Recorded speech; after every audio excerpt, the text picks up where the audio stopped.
Hey guys, tonight we're stepping into a time when winter wasn't just a season, it was a threat. A long, merciless siege that crept into your bones and stayed there. This isn't the medieval world of knights and feasts. This is the part history forgets.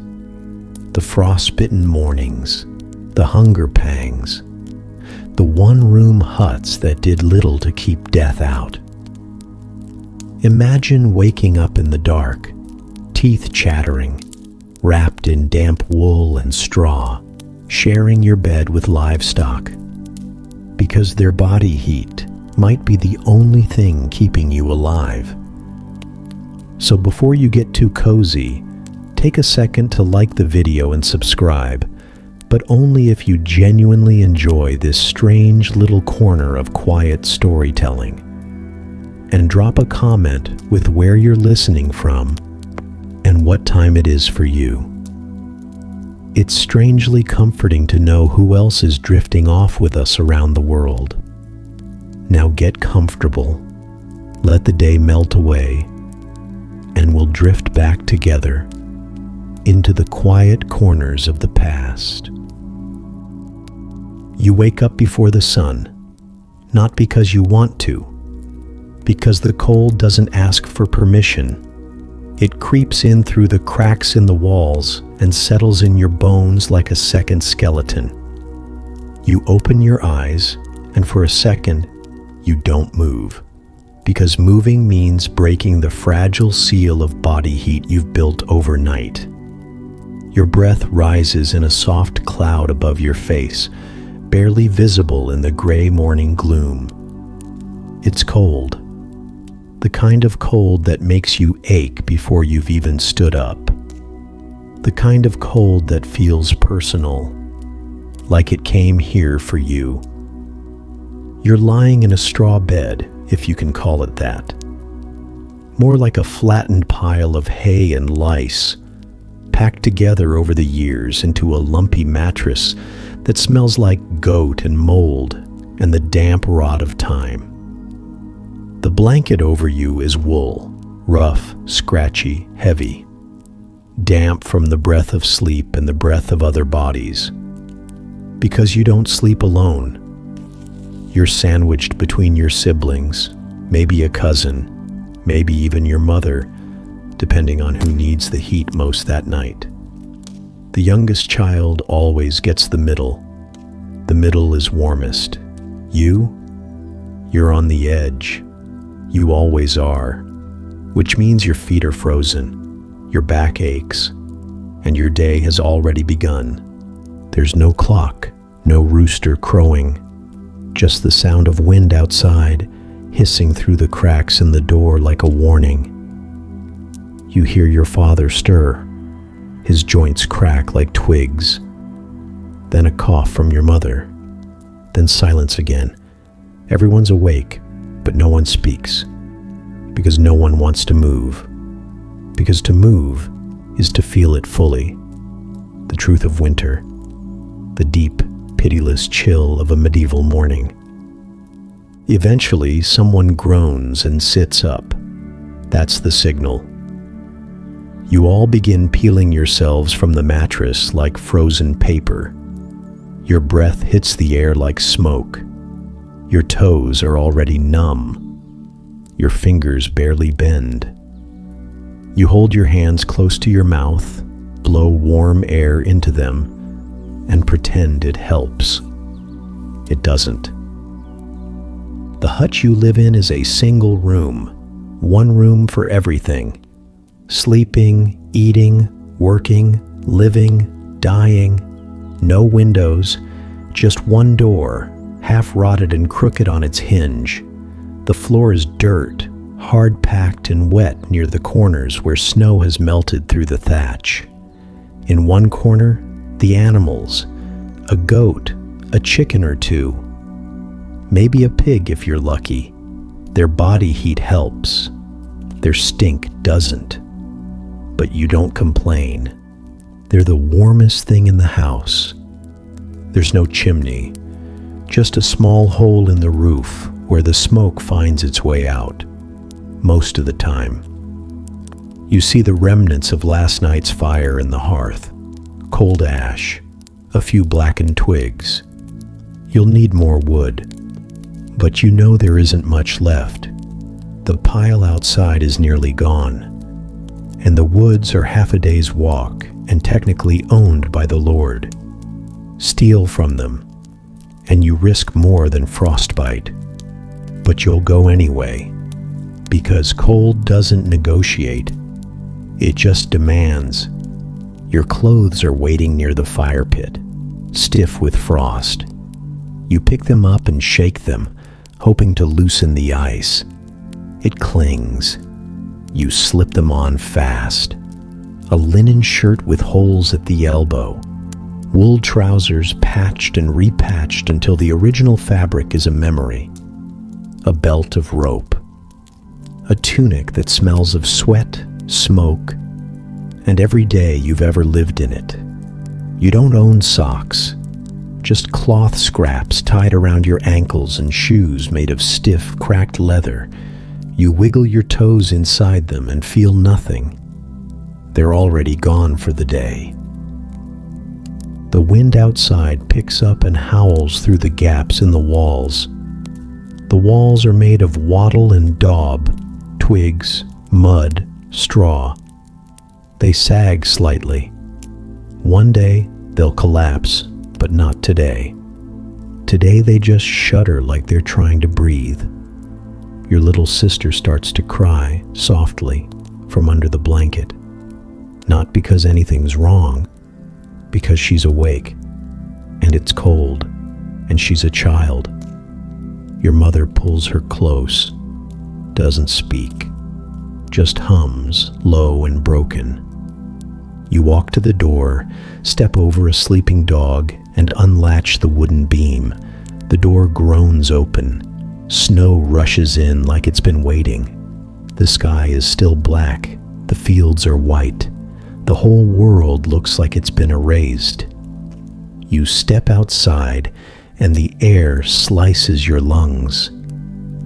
Every breath stings. Every sound is muffled. You can hear your own heartbeat louder than the wind, and you realize as your foot sinks into the snow that this is just the beginning. The day hasn't started yet, but the cold already has. Your home is less of a house and more of a concept, a polite idea of shelter.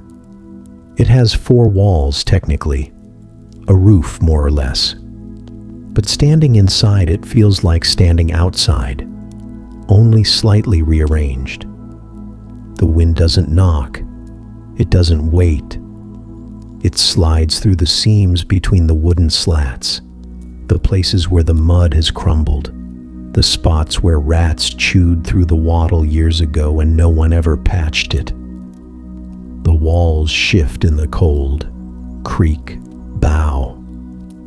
One day, they might fall, but until then, they groan like old bones just trying to hold their place. The roof is thatch, bundles of straw layered thick and tied with twine, packed to keep out the rain. But it doesn't. Not really. Every winter storm leaves new leaks, new drips, new dark stains spreading across the beams. You've memorized the rhythm of the water, where it pools, where it falls, where it lands directly on your bed if you forget to shift it by nightfall.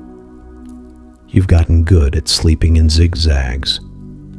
The trick isn't comfort, it's staying dryish. The floor is earth, just dirt, patted down by 100,000 footsteps. No boards, no rugs, no stone. Just cold soil that freezes by December and turns to sludge come spring. When it rains, the ground rises up into your feet. It soaks through the straw, the shoes, the toes. In summer it cracks, in winter it hardens. Either way, it reminds you, this is not your castle. It's the ground with a lid on top. And you share it, not just with family, with everything. The pig sleeps by the wall, fat, warm, and oddly comforting in the dark. The chickens roost on the beam above your head. Sometimes they poop on your blanket.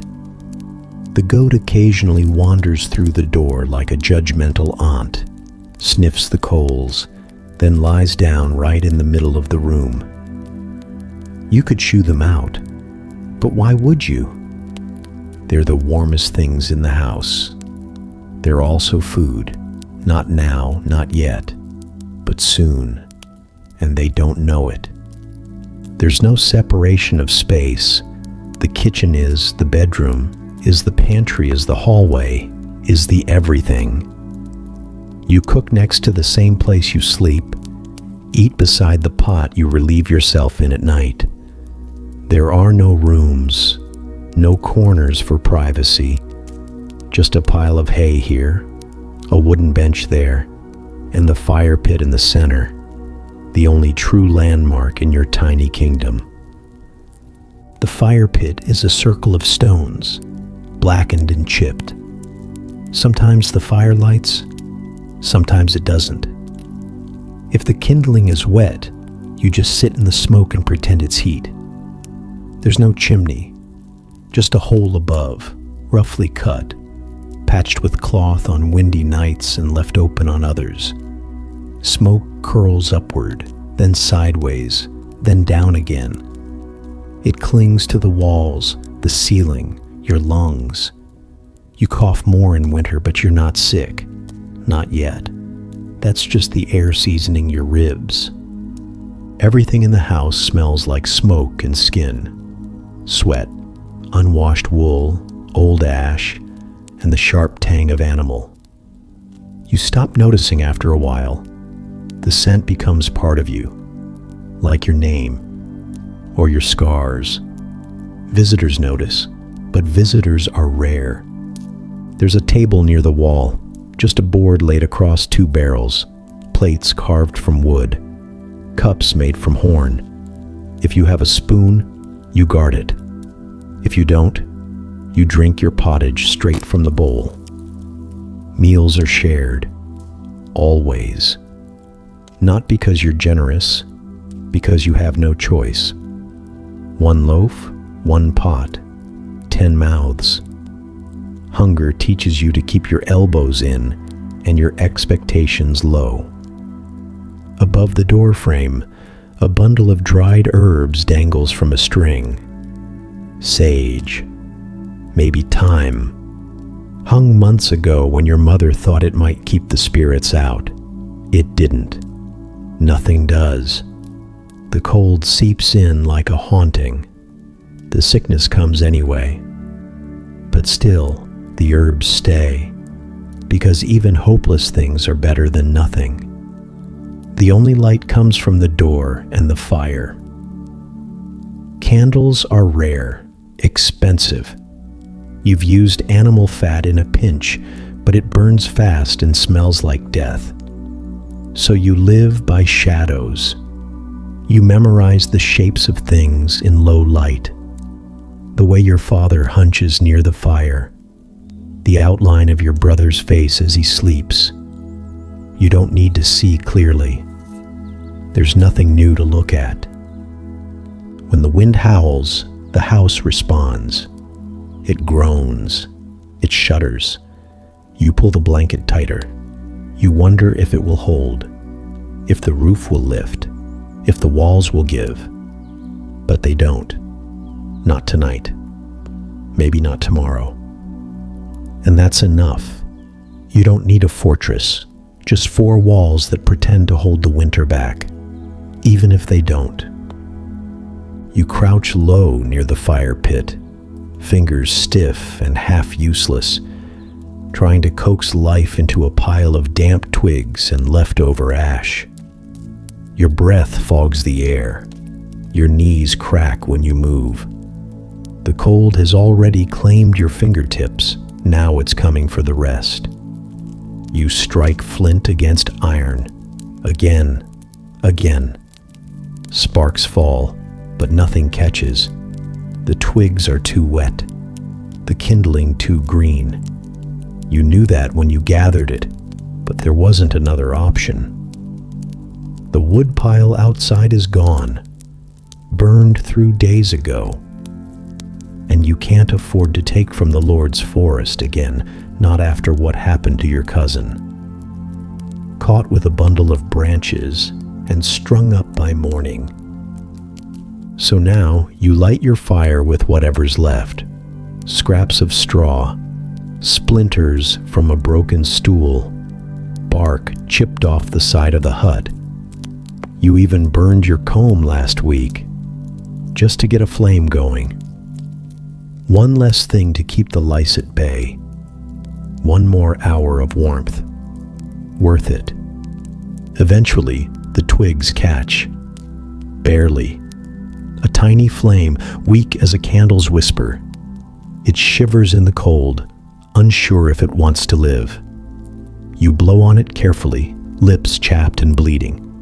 A little warmth blooms in your face, and you think, maybe this time, maybe it'll hold. It doesn't. The fire chokes on its own smoke. It curls upward, black and bitter, filling the hut like a warning. Your eyes water. You cough hard. The baby starts crying again. You hear your mother swearing softly through clenched teeth, waving her hands in front of her face like she can shoo the cold out. The dog slinks toward the door, tail tucked, looking betrayed. You can't blame him. This is the game. Every morning, every night, light the fire, keep it going, lose the battle anyway. You remember when you thought fire was magic, when you were small, and your father lit it with a single strike and a puff of breath, and you thought, he must be a wizard. Now you know better. Fire isn't magic. It's labor. It's luck. It's desperation in orange form.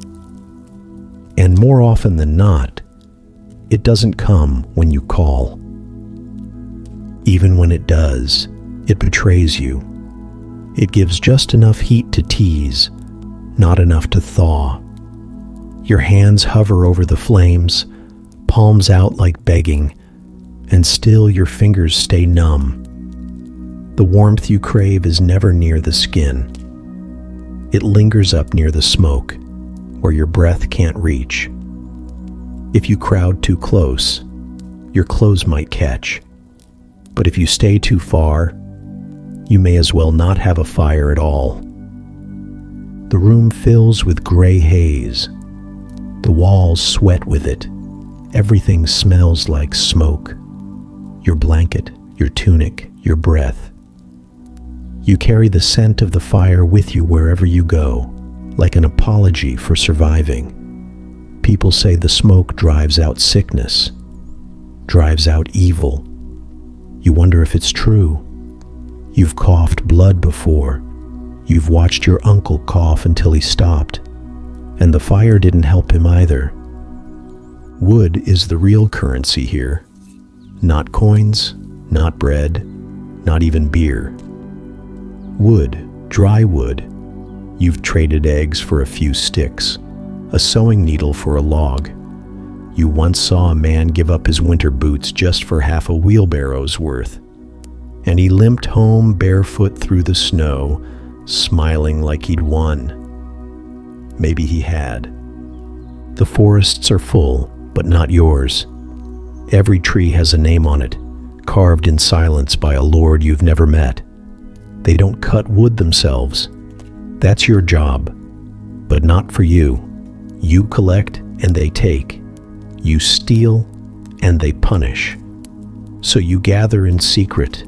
You pull twigs from hedges at dusk. You snap dead branches while pretending to relieve yourself. You stuff bark into your tunic when no one's looking and lie about what you're carrying. And every time you drag your prize back to the hut, you pray it burns. You pray it doesn't smoke. You pray it doesn't waste your effort. Sometimes you even pray it doesn't make too much light, because too much light is visible, and visible gets you noticed, and noticed gets you accused. By midday, the fire is a flickering memory, just embers. You poke at them, trying to stretch the heat, but there's no more fuel. The goat eyes the ashes like it understands. You scrape the pot clean and heat water, hoping the illusion of hot tea will fool your body into believing it's okay. It's not. Outside, the snow keeps falling. Inside, you sit by the dying coals, wrapped in a damp blanket, staring into the place where the fire should be. The room is full of people, and still, it feels empty. You wonder what true warmth feels like. Not the bite of smoke, not the sting of near frost. Real heat, heat that seeps into your skin and says, "You are safe now." But that's a different world. One with glass windows, one with chimneys, one with forests you're allowed to touch. Here the fire is just another hunger, and tonight you'll try again. You don't get dressed in the morning. You emerge from your clothes like something molting out of misery, only to climb right back in. Because your outfit isn't something you change, it's something you endure. A single layer of wool, thick with time, stiff from weather, and speckled with stains you stopped naming years ago. You sleep in it, work in it, pray in it. If you're lucky, you die in it, which saves everyone the trouble of peeling it off your body afterward. Your tunic is the centerpiece, rough spun wool, the kind that bites. It hangs off your shoulders like a wet towel soaked in regret. The color? It used to be something. Maybe gray, maybe brown. Now it's just the shade of old winters, mud-caked and sun-bleached into anonymity. The hem is frayed, the collar is torn. The sleeves stretch unevenly, one ripped halfway up the arm, the other barely clinging to the elbow. You wear it anyway, not because you want to, because it's what you have. Underneath, if you're fortunate, a linen shift, thin, yellowed, and more whole than fabric. You keep wearing it not because it helps with warmth, because it helps with the itch, a buffer between your skin and the wool, but it's losing the battle. Lice have declared war on both sides. They crawl through the seams, into the folds, along your spine. You scratch without thinking, neck, back, scalp. It never stops. You're not dirty, you're medieval. The trousers are a miracle of patchwork, a quilt of desperation, bits of old tunics, sacks, a piece of sailcloth once stolen from the docks. Each square sewn with thick thread by hands that don't ask questions. They sag at the waist, bind at the knees. You've tied them with rope so many times the knot could outlive you. When you squat, they groan. When you run, they tear. But they've lasted 2 winters. That counts for something. Then there's your cloak, if you can call it that. A slab of wool so heavy it could crush a toddler.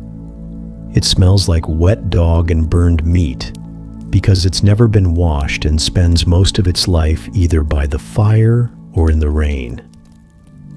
When it's dry, it feels like armor. When it's wet, it feels like defeat. You drape it over your shoulders in the morning and pray it doesn't snag on anything, because the last time it tore, you had to barter 2 eggs for someone to stitch it back together. Gloves? A fantasy. Mittens are for babies. Your hands are bare, cracked, red, sometimes bleeding. The cold eats at them like a dog gnawing bone. You shove them into your armpits when you can, blow on them, wrap them in rags. But it doesn't help. You can't feel your fingertips past noon, and by nightfall, they're just stones dangling off your wrists. Your feet are a different tragedy. If you own shoes, they were passed down through siblings, patched by your father, and reshaped by the shape of someone else's suffering.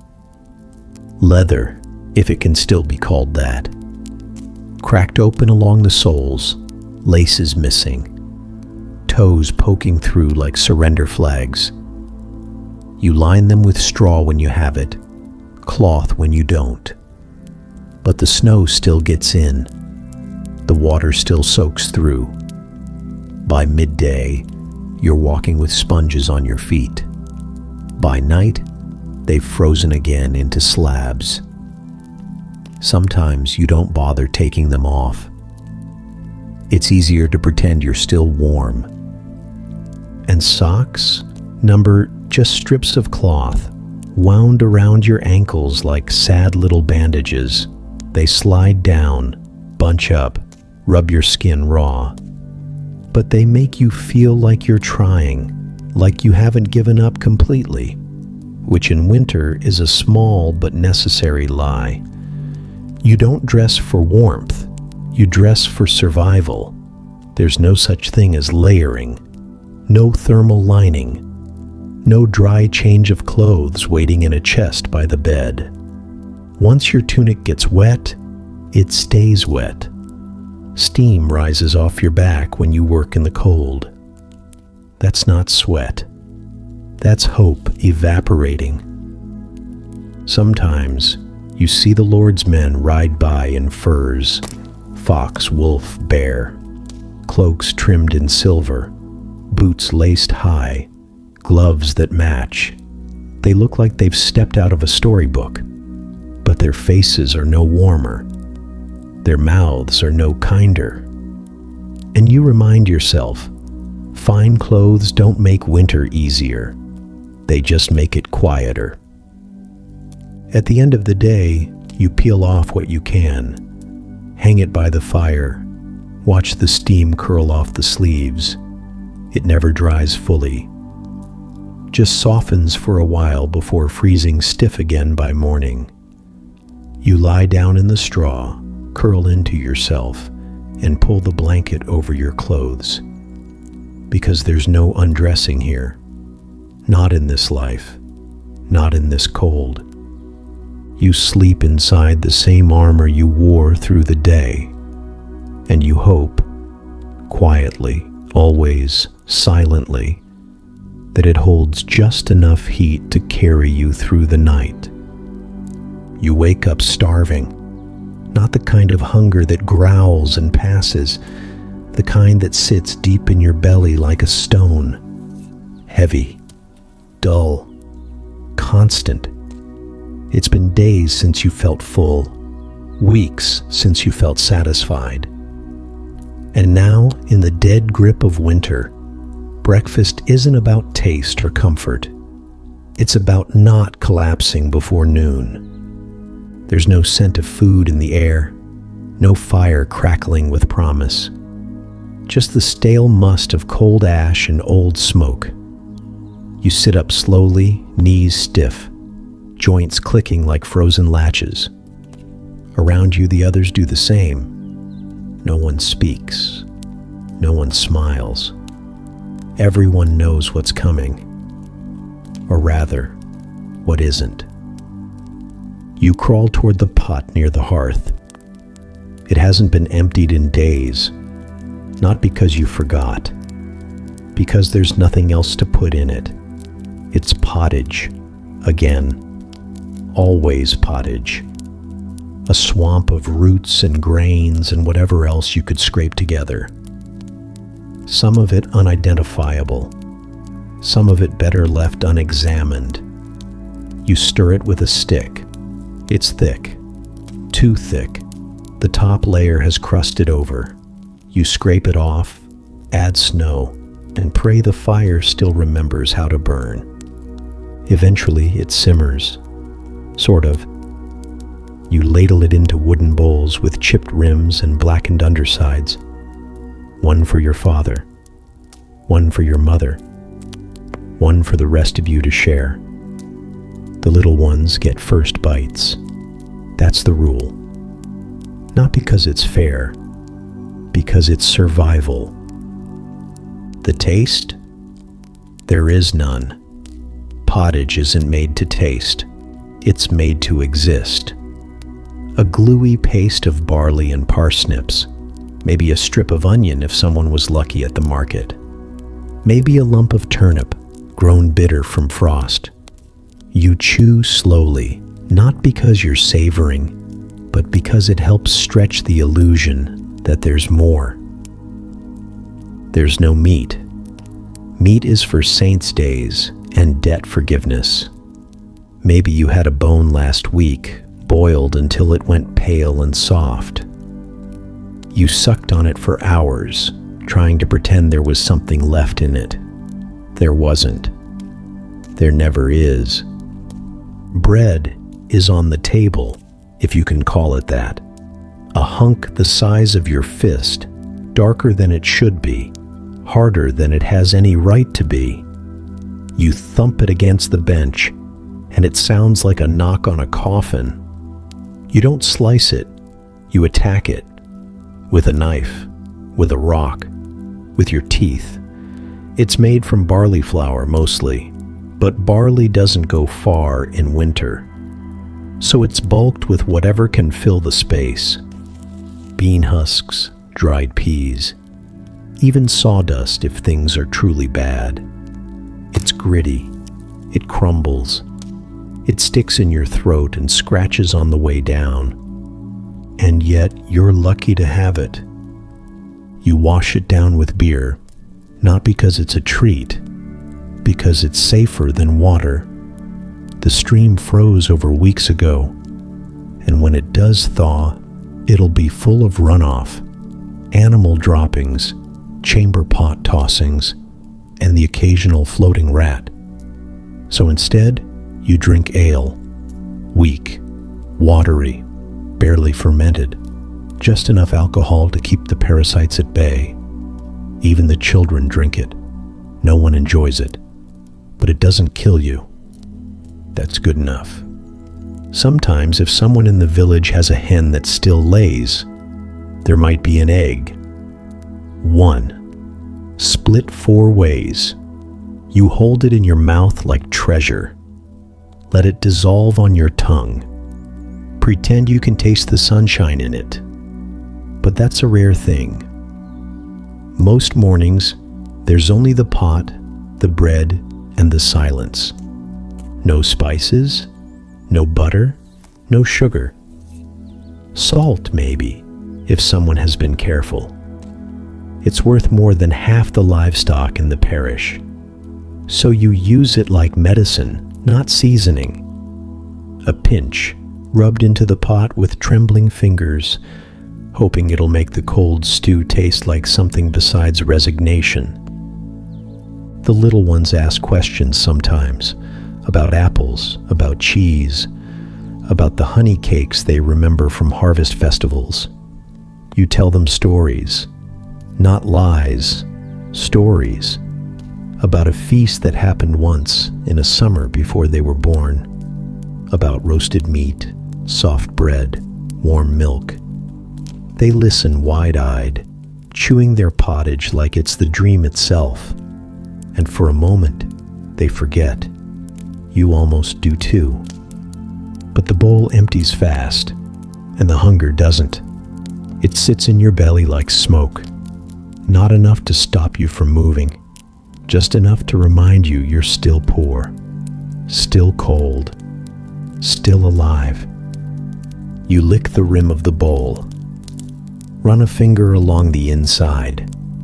Pass it back to your mother, who stacks it with the others like hope can be reused. The fire is low again. The light outside is still gray. You wipe your mouth with the back of your sleeve and stand. winter breakfast is done, not because you're full, but because that was all there was. Water should be life, that's what they say. But in winter, water turns on you. It becomes something else, something cruel, something sharp. It mocks your thirst, freezes in the bucket, hides in the well, lies still and beautiful, and waits to sicken you. In the cold months, water stops being a gift and starts becoming a threat you have to outwit. The river is frozen now, not solid, just enough to make it useless. A sheet of ice across the surface, thin enough to break, thick enough to make drawing water an act of negotiation with death. You know where the spots are, the thinner parts near the bend. You've chipped through the crust with a stone before, elbow deep in freezing slush, hands red and cracked, just to scoop a few ladles into your pail. But you also remember what happened to that boy from the next village over. One wrong step, one slip, and the river kept him. You've stopped going. Instead, there's the well. But that's no better. The rope is frozen stiff, the bucket stuck to the pulley. You need 3 people just to work it free. And when the pail finally scrapes its way up, it's heavy with water that smells like copper and soil. The taste is worse, earthy, thick, sometimes cloudy. You don't ask why. You just hope there's nothing dead floating near the bottom. Then there's the snow. It falls in silence, coats everything in a pristine white that lies. It looks clean, pure, holy even. And you want to believe that. But snow is sky filth. It carries soot from chimney smoke, ash from burn pits, dust from the roads, piss from the chickens. You still gather it anyway. You fill the pot near the hearth and melt it down over coals, watching it shrink and hiss and become something that might pass for drinkable. You don't taste it until it's boiled. Twice, if you can spare the firewood. Then you wait for it to cool, and you try not to think about the fact that it came from the place your goat relieved himself 5 minutes earlier. You've heard stories of people getting sick from bad water, not just stomach aches, real sickness, the kind that hollows you out, fevers, vomiting, skin like wax and eyes like glass. One drink, and 3 days later you're buried in a shallow grave with your mouth still open. Your mother says it's demons. Your father says it's punishment. You say nothing. You just drink slowly and hope it doesn't burn on the way down. Bathing? Don't be ridiculous. Bathing is for summer. Bathing is for the rich. Bathing is for people who have water to waste and warmth to spare. You haven't washed since the last thaw. You don't remember when that was. The layers of dirt on your skin aren't just grime, they're insulation. They seal in what little heat you have left. Your scalp itches, your armpits stink. But everyone smells, so no one notices. Or if they do, they're too polite or too cold to say anything. There is a barrel outside, used for rain when it's warm. Now it's just a drum of solid ice. You chipped at it once, hoping to crack through to the bottom. You stopped when your knuckles started bleeding. You wrapped them in wool and told yourself you didn't need it. You were right, mostly. Your mother used to tell stories about hot baths, steaming tubs of water in the bathhouse down in the old city, back when she was young and foolish, and thought cleanliness was a sign of piety. She says there were herbs sometimes, lavender, rosemary, oils even. You don't believe her. It sounds like a lie made up to feel better about the rot in her teeth. But you nod anyway. Let her talk. Let her remember. Because even if water is the enemy now, there was a time, maybe, when it wasn't, when it flowed clear, when it tasted like nothing, when it washed the filth from your body instead of feeding it. Now it just waits, in the cracks of the roof, in the well, in your lungs. If you breathe too deep in the fog, you wrap a scarf over your mouth when you go out in the morning, not for the cold, for the mist. You've seen what it does when it settles in someone's chest. That rattle, that wheeze, that silence after. You miss being able to sip from a stream. You miss not fearing every drop. You miss believing that water was safe. But it's winter, and nothing is safe now. Not the food, not the snow, not the things you used to trust. So you boil, you wait, you drink carefully, and you pray that whatever's floating in it dies before it reaches you. The sun hasn't risen yet.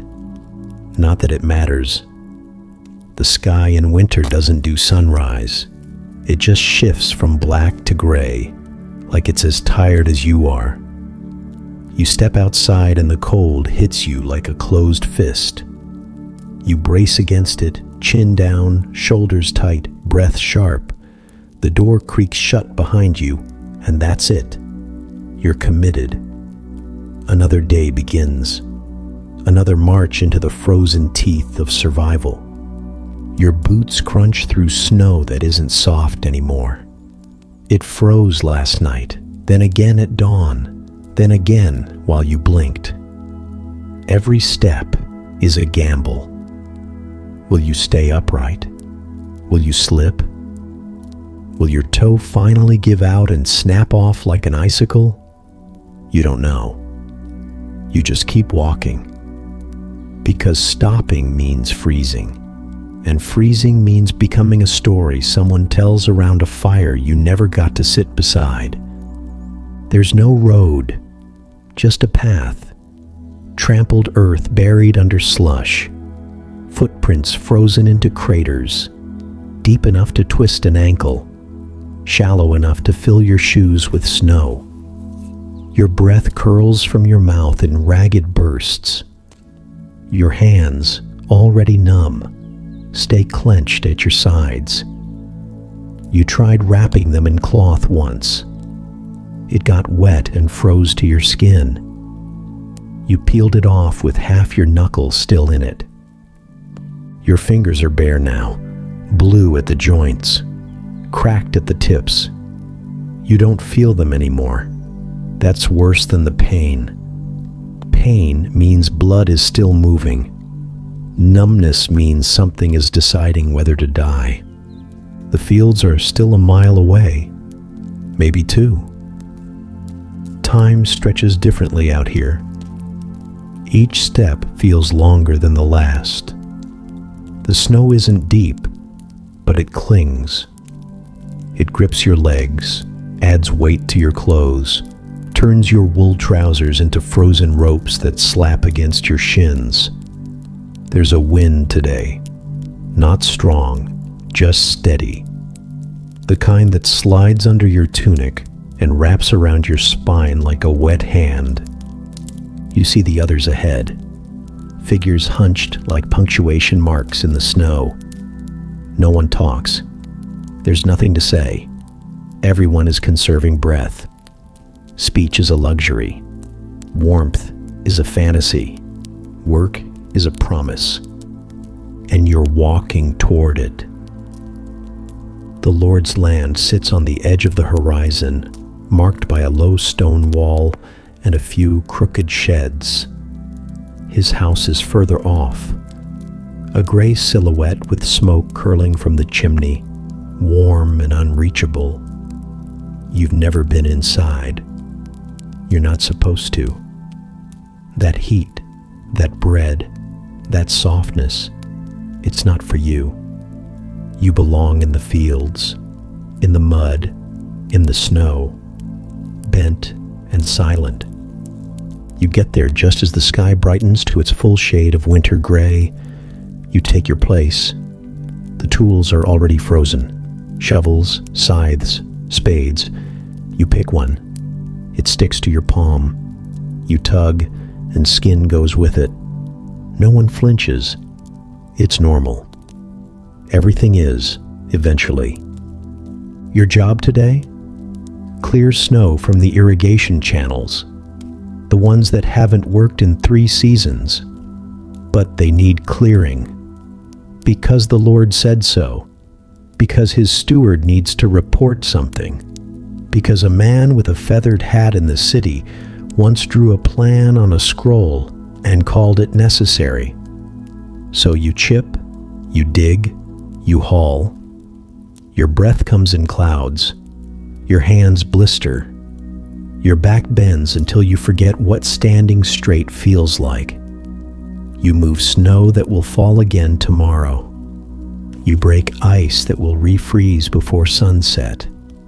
You labor for a harvest that hasn't begun and might not survive the next frost. And yet, you work. Because you have to.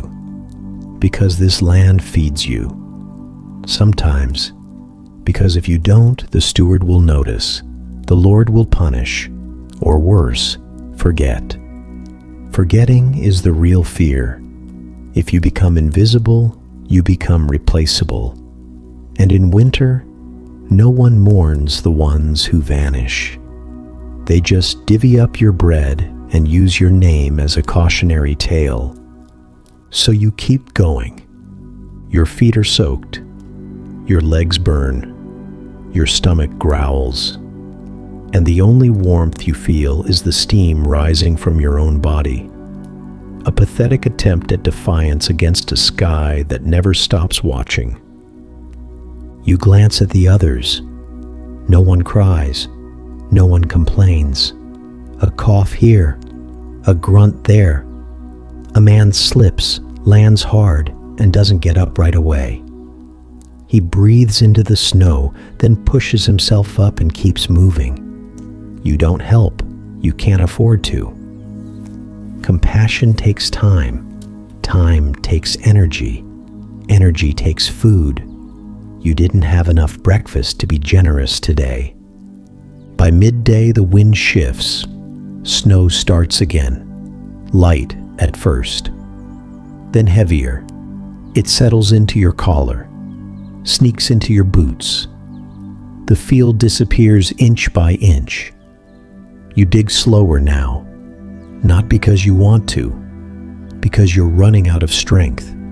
You feel it slipping through you, like heat through your fingers. But you keep going.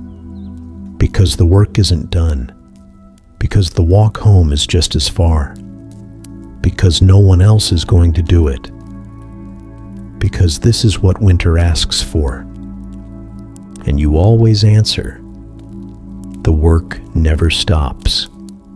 It doesn't care if your fingers are frozen, or your back is bent, or your breath comes out in clouds that disappear before you can see them rise. It doesn't care that the ground is solid as stone, or that your boots are wet, or that you didn't eat enough breakfast to keep a mouse alive.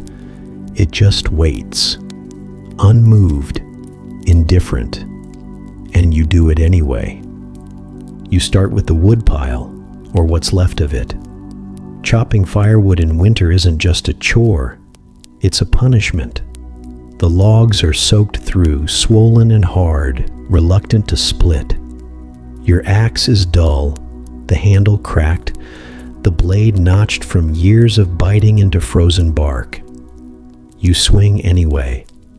Again. Again. Every strike rattles your bones, sends shockwaves through your wrists, up into your shoulders. You feel it in your teeth. You sweat from the effort, but the cold eats that too, turns it to steam, then ice. You don't wear gloves. You can't afford them. You wrap rags around your hands and they slide, so you take them off. Better to feel the axe. Better to bleed than to lose control. Blood means you're still warm, for now. The wood splits in awkward pieces, some too small, others too twisted to burn clean. But you stack them anyway, neatly, like it matters, like order can hold back the cold. It can't, but it makes you feel like you're doing something. That's enough. Then it's water. The well, the snow, the endless hauling. You fill buckets with half-melted slush, drag them inside, and curse every drop that spills down your leg and into your shoe. Your socks are already soaked. Not that they were helping. They're scraps of linen tied together with hope. You stopped feeling your toes hours ago. Someone calls for you to dig. A new pit for waste, since the old one's frozen over. Or maybe it's a ditch. Or a grave. They don't tell you which. You don't ask. The shovel's blade is chipped, the wood brittle. You press it into the ground with your foot. It barely dents the surface. You lean harder. It rebounds. You step on it with both feet, balancing like a tightrope walker, and finally, it cracks through the top layer. The soil beneath is cold mud, dense, wet, heavy. You heave it out in chunks. It sticks to the shovel, to your boots, to your hands. You don't wipe it away. You keep going. Because stopping means slowing. Slowing means freezing. You dig until your back spasms, until your breath catches in your chest like fire, until your fingers forget how to bend. Then you switch tasks, not because you're done, but because someone yells something about the fence, or the door, or the shed with the broken roof that needs more thatch before the next snowstorm rolls in. You drag a ladder, or what used to be a ladder. Now it's more of a rumor. You lean it against the wall, climb halfway up before one of the rungs snaps, and you drop down hard. You land in the mud. Lay there for a second. Feel the ache bloom in your ribs. Then you stand. Again. Because there's no time to lie still. Not in winter. Everything you do takes longer now. Twice the effort for half the result. Nails bend in the cold. Ropes snap. Tools shatter. The ground resists you. The wind mocks you. And every step you take is through sludge or snow or puddles hiding sharp stones and buried roots that twist your ankles when you're not looking. There's no payment for this. No coin. No warm hearth waiting. You're not working for luxury. You're working for permission. Permission to stay. Permission to eat. Permission to be seen as useful enough to justify your share of the bread, your spot by the fire, your portion of the pottage. You're not earning money. You're earning existence. Someone else can always do what you do. That's the truth that haunts you while you haul another sack of wet straw across the yard. You are not special. You are not irreplaceable. You are strong today, but someone younger is watching. Stronger. Hungrier. And if you falter, they step in, and you don't step back. So you press on, through the cold, through the numbness, through the ache in your spine, and the fire in your lungs, and the pain in your knees that feels older than you are, you do what's needed, what's expected, what's demanded. Because survival isn't about comfort. It's about proving day after day that you still belong here, even if the cold disagrees, even if the wind laughs, even if winter looks at you and says, "You again?" And you answer with cracked hands, sore shoulders, and a shovel full of frozen mud. "Yes, me again." It starts as a cough, just a quiet thing, small, harmless, a tickle at the back of the throat. You hear it during supper. Someone clears their throat once, twice. No one says anything. No one looks up, because to notice it is to name it, and no one wants to give it a name. Not yet. By morning, the cough is worse, rattling, wet. A sound that doesn't belong in the chest of someone still moving. They try to work anyway, pulling weeds that won't grow, mending a fence that won't hold. But they stop to cough every few minutes, hands on their knees, spit flecking the snow. And that's when it begins, the quiet turning, the shift from they're tired to they're ill. But still, no one says it out loud. There are no doctors here, not really. The midwife knows herbs, the priest knows prayers. A neighbor swears by garlic and wine and keeping your feet near the fire. But the fire is low, the wine is gone, and the garlic was eaten weeks ago. What you have instead are leeches in a jar, dried leaves in a cloth bag, and someone's grandmother whispering about boiled onion skin and lamb's fat on the chest. The sick one is moved to the side of the room, a blanket pulled over them, a pot nearby for the worst of it. You try to keep them warm, but the cold creeps in anyway, bold and patient. It waits beneath the skin. It finds the lungs. It makes a home there. The fever comes next. Eyes red, lips cracked, breathing shallow and fast. They toss in the straw, mumbling things that don't make sense, staring through people like glass. You try to feed them. They choke on broth. You try to hold their hand. It's damp, then hot, then suddenly cold. Pneumonia, that's what the old ones call it. But there are other names too. Lung rot, cold sickness, the long breath. Doesn't matter what you call it. The end is the same. Sometimes it's not the lungs. Sometimes it's the toes. Blackening, stiffening, frostbite, turning flesh into something that looks more like wood. If you're lucky, it stops at the toes. If you're not, it climbs. The foot, the ankle, the calf.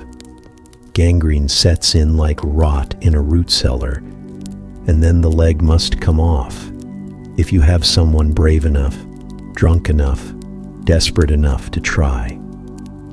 It's not a clean process, no anesthetic, just a dull blade, a strong grip, and someone to hold the patient down while the screaming starts. And when it's over, there's no guarantee they'll survive the blood loss, the shock, the infection. You could do everything right and still bury them 3 days later. You start to notice how illness smells. It's not strong, just off, sour, damp, like sweat that's been steeped in fear. You recognize it now, in others, in yourself. You catch a whiff of it on a sibling, and your stomach tightens. You tell yourself it's nothing, but you keep watching, waiting, counting coughs.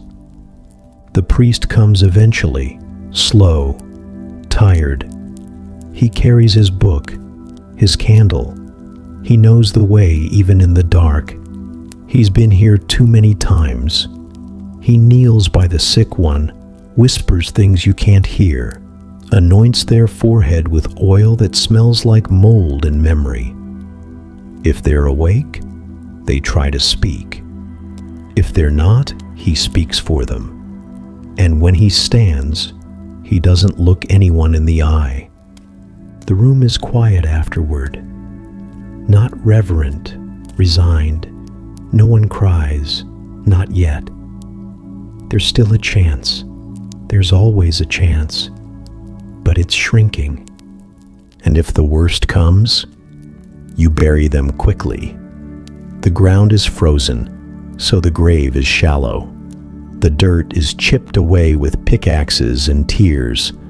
The body is wrapped in linen, if there's any to spare. Otherwise, in a blanket, or just what they died in. You lower them in. Say the prayers. Cover them with snow because the earth won't yield. You go back to the hut, eat, work, sleep, because the others are still alive, because winter doesn't stop for mourning, because hunger doesn't wait for grief to finish its sentence. And then someone else coughs, small, harmless, just once, and it begins again. It doesn't happen all at once. Hunger is quiet like that. It creeps in through small absences. First, the pot seems lighter, then the bread is thinner, then you're eating earlier each day, just to quiet the stomach long enough to fall asleep. But sleep doesn't come. Hunger steals that too. It's midwinter now, the worst of it. The sun barely rises before it starts to fall again. The ground is too frozen to dig, and even if you could, there's nothing left to find. The roots are gone, dug out weeks ago and boiled until they turned soft and bitter. You scraped moss off tree trunks, peeled bark with a knife, roasted it even, chewed it until your jaw ached and your teeth bled.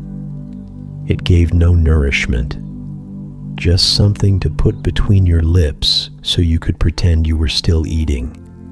The grain stores were never full. That's the lie they tell before winter comes. We'll have enough, just ration. But you always eat more in the beginning, when the air first turns cold, when the body still remembers what full feels like, when your hands still believe the fire will last. Now the bins are empty, scraped smooth, and the rats have done their part, tunneling through sacks, gnawing holes in barrels. You find droppings in the corners, scraps of husk that used to be food. You hate them, you envy them, you try to trap them, not to kill, just to eat. The dog went missing 3 nights ago. No one said anything, not even the children. You just noticed the silence, the absence of nails on wood, of tail thumps, of eyes watching the fire. And then there was stew, thick, salty, a better cut of meat than usual. No questions asked. No one thanked the cook.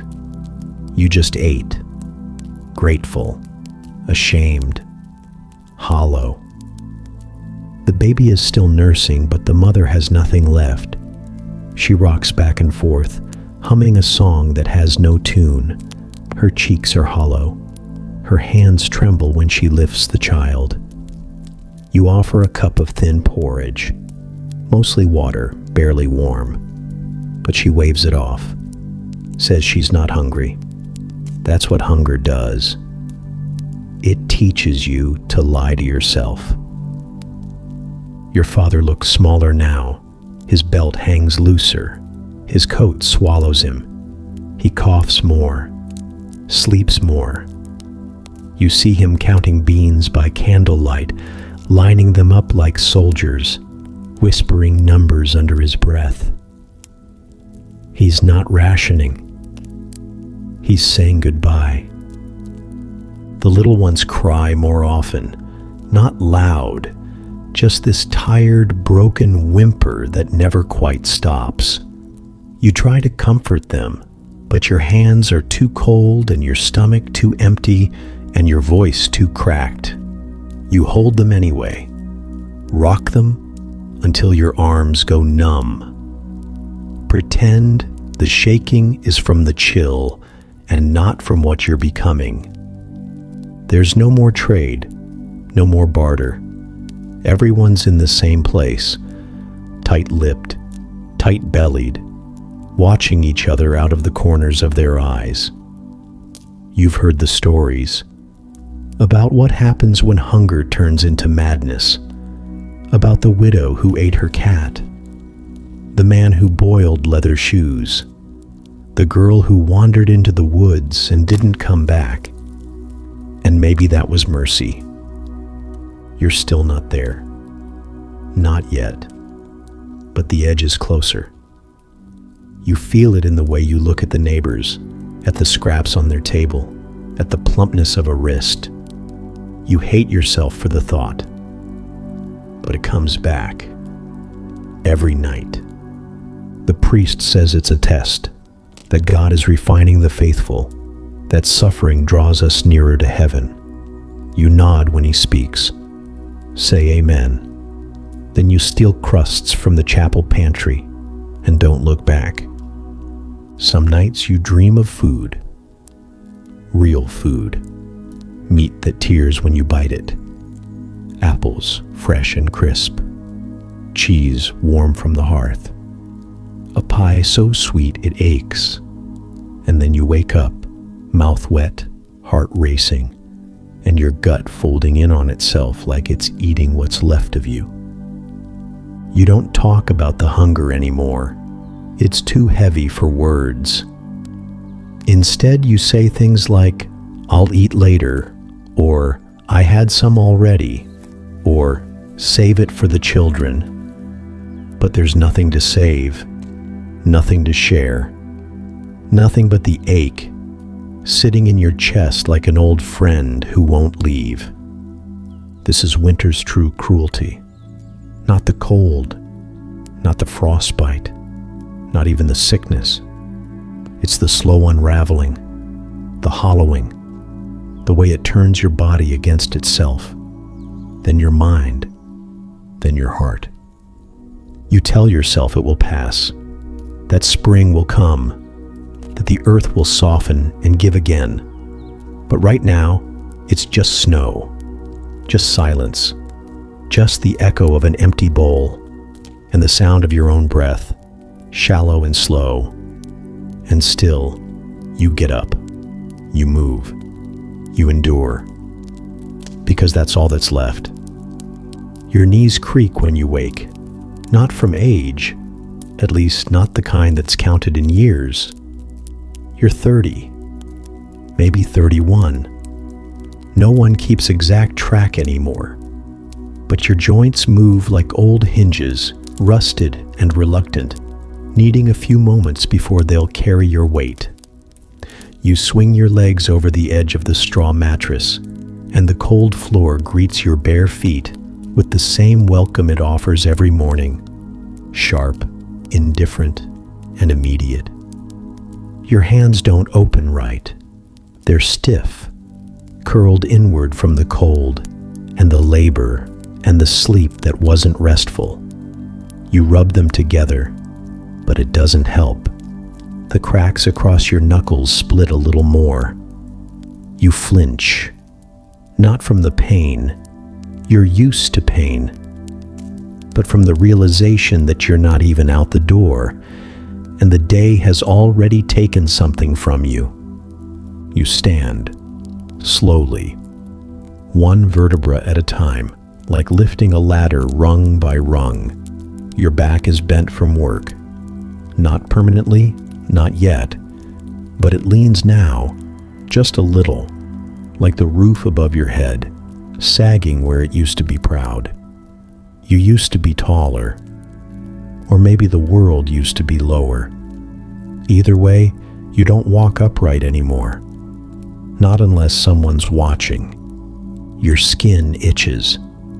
Everywhere. Not because it's dirty, though it is, but because it's dry. The wind has stripped the moisture out of you. Your lips are cracked, your elbows bleed when you stretch, and your thighs sting from where your trousers have rubbed them raw. You find blood on the inside of your shirt some days and don't even wonder where it came from. You just wipe it away. Your gums are the newest problem. They ache constantly now, swollen, tender. They bleed when you chew anything harder than stew. You spit pink into the snow and turn your head so no one sees. Scurvy, someone whispered last week.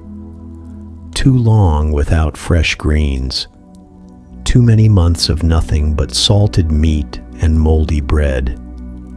You laugh when you hear it, not because it's funny, because it sounds like something rich sailors get, not peasants in a frozen field. But it fits. You're losing teeth. One in the back is loose now, wobbles when you drink. You push on it sometimes with your tongue, just to feel something shift in your mouth. It makes you feel alive, in the worst way. Your shoulders ache from the constant carrying. Buckets of water, baskets of wood, sacks of frozen potatoes that weigh as much as a child and give half as much back. The weight lives in your bones now. You feel it when you lie down. You feel it when you stand up. You feel it when you close your eyes and dream of floating, only to wake up more anchored than ever. Your legs used to be strong. They're still strong, but not in the way they were. Now they're calloused and bruised, the knees blackened from kneeling too long, the calves knotted from trudging through snow. Your thighs ache with every step, and the soles of your feet feel like they've been hammered thin. There's a blister on your heel that burst 3 days ago. It's not healing. You've wrapped it in cloth and ignored the smell. If it gets worse, you'll limp. If you limp, you'll fall behind. And if you fall behind, someone else will get your portion of supper. That's the order of things. You don't break it. You don't get to rest. Not really. Rest is something that happens when everything else is done, and everything else is never done. So you push through. Chop wood even when your shoulders scream. Haul ice even when your knees buckle. Dig even when your fingers swell around the handle and refuse to let go. You wipe your nose with your sleeve and pretend the blood is from the cold. You spit into the snow and ignore the taste of iron. Sometimes you catch your reflection in the water barrel when it thaws. Not often, just enough. Your face looks older, lines deeper, skin stretched tight across cheekbones that jut out more than they used to. Your eyes are sunken, ringed in purple, always half-lidded. You look like someone who's survived a war. In a way, you have. There's no room for vanity, no time for softness. You used to be proud of your body, of its strength, of its speed. Now you're just grateful it still answers when you call on it, even if it limps, even if it aches, even if every motion costs something. Because this is life now, not a sprint, not even a marathon, just a long, cold walk through a field that never ends, carrying everything you have, pain, weariness, hunger, and pretending for the sake of those around you, that it doesn't hurt as much as it does. You carry your body like you carry your bucket. Carefully, reluctantly, because you know that once it breaks, there's no replacing it. And winter doesn't wait. The child doesn't cry when he wakes. He just blinks into the dim gray morning, curled beside you in the straw, lips chapped, fingers tucked beneath his arms for warmth. His breath clouds the air like yours, small bursts that disappear almost as quickly as they form. You watch him. You wait to see if he'll shiver, if he'll pull the blanket tighter, but he doesn't move. He knows better. Movement means exposure. You sit up. He follows. No words, no whining. Just the sound of bones shifting beneath stiff wool and the crinkle of straw beneath bodies that don't yet feel rested. He's 6, maybe 7. You've lost track. There was no birthday last year. Just a crust of bread and a nod across the table. That's what passes for celebration now. His feet hit the floor, and the cold climbs up his legs like water. He hisses softly, then swallows the sound. You glance down. No shoes again. He lost one last week in the mud, and the other split along the sole.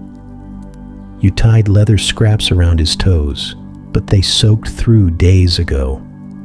Now it's just skin and snow. Skin that's turned pink, then red, then pale.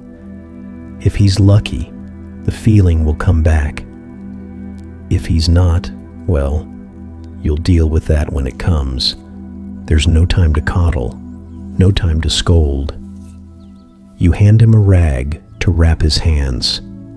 His fingers are smaller, but just as cracked as yours. You smear a bit of tallow across his knuckles. He winces, but doesn't pull away. That too is something he's learned. He follows you outside, stepping where you step. Not because it's easier, but because the snow is already broken there, and every bit of saved energy counts. The sky is flat. The wind is cruel. He doesn't ask where you're going. He doesn't ask what the task is today. He just goes. Maybe you'll have him help carry firewood. Maybe he'll gather twigs too small for you to bother with. Maybe he'll scrape ice from the trough, or chase chickens into their hutch, or scoop snow into the barrel to melt. Doesn't matter. He'll work. He always works.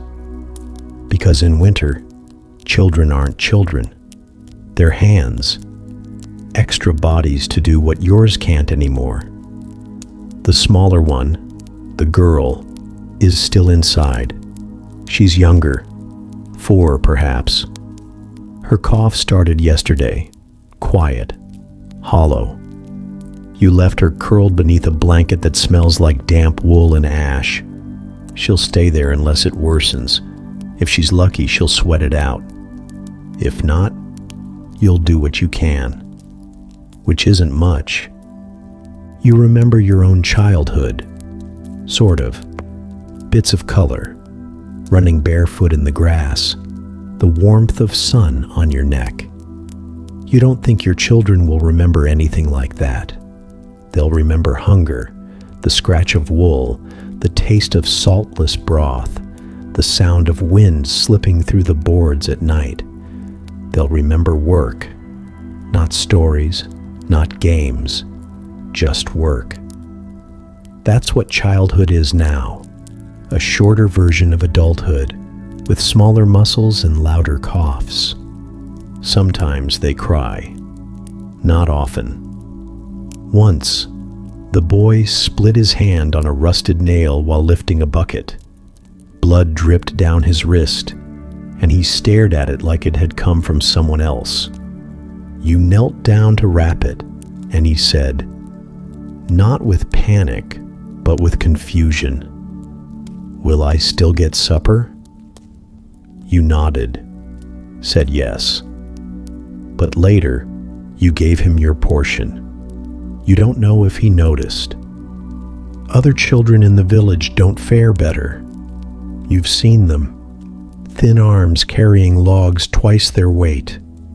Girls with split lips from the cold, trying to soothe younger siblings while hauling water. Boys digging graves with shovels that don't fit their hands.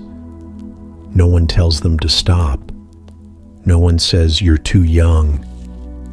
Youth is a luxury, and winter doesn't have time for luxury. There are no toys, no books, no play. Laughter feels like a noise from another life. On rare days, they find joy in strange places. A patch of ice slick enough to slide across. A beetle crawling along the hearth. A moment of warmth when the fire catches right. But those moments are brief, and they vanish as quickly as they arrive. At night they curl into you, not for affection, but for warmth. Their bones press against yours, thin and sharp. They don't ask for stories anymore. Just sleep. Just silence. Just one more day to wake up and still be alive. And you pray, not loudly, not even with words. Just a silent plea, buried somewhere behind your ribs, that spring comes early, that their feet heal, that their bellies fill, that the world softens just a little before winter takes what's left of their childhood completely. But morning always comes cold, and the children rise again, without complaint, without question, just a nod, just a breath, just another day in the season that forgot what mercy looks like. It doesn't happen with ceremony, not in winter. There's no procession, no slow morning song, no long goodbye with flowers and kind words. In the cold, death slips in like a draft, quiet, persistent, and impossible to ignore. It curls around the ankles, seeps into the bones, and stays. This time it's the eldest in the house. Not a surprise, not really. He'd been slowing down for weeks, sleeping longer, eating less. His cough came at night, dry and low, like something trying to escape without being noticed. No one said it out loud, but you all knew. You watched the way he stared at the fire, not with longing, but with resignation, like he was already imagining the warmth on the other side. He died at dawn, still wrapped in blankets, still breathing until he wasn't. You were the first to notice, his mouth slightly open, his chest still, one hand resting on his stomach, the other curled beneath him like he'd just turned over for a better spot. You didn't scream, you didn't cry, you just stood there, and for a moment, so did the world. But the fire still needed tending. The snow still needed shoveling. Someone had to go for water, and there was a child still sleeping beside him who hadn't realized yet. So you moved, carefully, gently. You covered his face. You pulled the little one away before she woke. You told her he was sleeping. You didn't have the words for what came next. He won't be buried today. The ground won't allow it. You tried digging once in December, just a shallow hole for a frozen dog. The shovel barely broke the surface. The soil was a wall. The frost ran deeper than you thought possible. So now you wait. You wrap him in cloth, the best you have. Old linen from before the famine. It smells of cedar and thyme. You place him near the door, not too close to the fire. He'll rot. Not too close to the cold. He'll freeze too fast. Just somewhere in between. You've done this before. No one speaks of it much, but you've seen them. Bodies in corners, covered with blankets. Quiet guests that stay a little too long. A mother still rocking an infant 2 days gone. A brother stiff in the barn beside the tools he never finished using. Winter takes people not with violence, but with erosion. One breath too shallow. 1 hour too cold. 1 meal too missed. And always the delay. Because the ground holds fast. Because the priest is behind on rites. Because the cart for transporting bodies broke a wheel and no one has the time or wood to fix it. So the dead linger. Inside homes that are still full of life. A quiet reminder, with every glance, that warmth is no guarantee. You notice the smell by the second day. Not strong, just a hint. Damp wool, old sweat, and something underneath. Something earthy, like wet leaves left too long in a corner. You open the window for a while. Just a crack. The wind bites your hands, but it clears the air. A little. By the third day, the children know, even if you haven't said it. They're quieter. The younger one stops asking when he'll wake. The older one stops looking at the door like she expects him to walk back in. You see it in their posture. That knowledge settling into their bones a little too early, a little too deep. You try to dig again. You and the neighbor. A different spot this time, beneath the old elm. The sun is out and you think maybe the frost has loosened. It hasn't. The first inch crumbles. Then you hit ice. The shovel bounces back. Your palms split. Blood dots the snow. You keep going anyway. He deserves the ground. That's what you tell yourself. Not the barn, not the cart, not the cold table near the chapel that's already crowded with the unburied. He was a man of the earth. He should return to it. You work until your shoulders burn, until your breath rasps, until the neighbor says stop. You leave with a hole no deeper than a cradle. It will have to wait. He will have to wait. That night, you sit by the fire and don't speak. His blanket is still in the corner, his cup still on the shelf. No one touches them. Not yet. As if use might erase him faster, as if forgetting could be sped up by effort. In the dark, you swear you hear his cough. Just once, just faint. But when you look, there's only the shape of him, shrouded and still. The house feels smaller now, the fire less warm, the silence heavier. And outside, the ground holds its breath. The cough starts in the youngest. It always does. A short, dry hack in the middle of the night that barely stirs the room. You pretend not to hear it, not out of cruelty, but out of fear. Because once you admit it's begun, there's no stopping it. You've lived through enough winters to know what comes next. The house is too small for distance. 1 room, 4 walls. Everyone breathing the same stale air, warmed and recirculated by the fire, and the bodies huddled around it.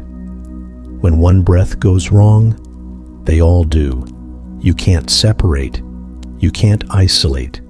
You can only watch and count the days. By morning, the child is flushed, eyes glassy, forehead damp. The cough has grown deeper now, hollow and wet.